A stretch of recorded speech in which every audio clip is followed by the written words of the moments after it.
స్థానిక సంస్థల ఎలక్షన్స్ గురించి కోర్టు స్టే ఇవ్వకముందు చాలామంది ఎట్లా చేసి తెలుసా, ఇంక నేను సర్పంచ్ అయిపోయినా, ఇంక నేనే సర్పంచ్ అని కొంతమంది డిసైడ్ అయ్యి, అంటే మెంటల్గా ఫిక్స్ అయ్యి కొంతమందికి దాతులంగా ఇవ్వడం జరిగింది. దాతులు ఇచ్చారు, వాళ్ళ హంగామనే ఒక రేంజ్లో ఉండే. కోర్టు ఎప్పుడైతే స్టే ఇచ్చిందో అప్పుడు డీలా పడిపోయారు. ఇట్లా ఏం చేయలేని పరిస్థితి. మళ్ళీ వాళ్ళకి గుట్టుకు మిట్టుకు మళ్ళీ రిజర్వేషన్ ఏమైనా చేంజ్ చేస్తారా, ఎలక్షన్స్ ఇంకా ఎన్ని రోజులు వాయిదా పడుతుంది, ఆల్రెడీ కొంతమంది ఖర్చు పెట్టుంటారు, వాళ్ళకి మాత్రం ఇప్పుడు తౌడెగురుతుంది అనుకో. అబ్బాయి ఏందబ్బా ఈ పరిస్థితి ఇంత ఘోరంగా అయిపోయింది అని అనుకుంటున్నారు.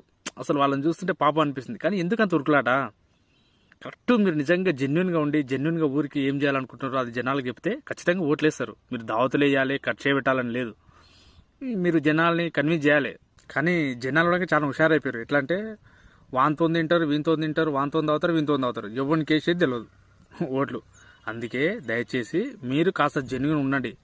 ఖర్చు పెట్టాలనుకుంటే చూసి ఖర్చు పెట్టండి. ఇంకేం చేస్తాం, కొంతమంది ఖర్చు పెడితే వాళ్ళకి పైసలు ఇస్తే మందు వస్తే కొంతమంది ఓటేస్తారు. ఆ విధంగా మీరు కూడా కొద్దిగా చూసుకోండి. అంతేగాని ఉరుకులాడి ఆగమాగం కాకండి. పోయి ఏమంటారు చూడు, ఉరికి బొక్కబోలు పడ్డారనుకో దమ్మ ఖరాబ్ అవుతుంది. తర్వాత మీరు ఇబ్బంది పడతారు. చూసి అడిగేయండి, ఇబ్బంది పడకండి. ఓకే, ఎవరైతే పోటీ చేయాలనుకుంటున్నారో వాళ్ళకి ఆల్ ది బెస్ట్.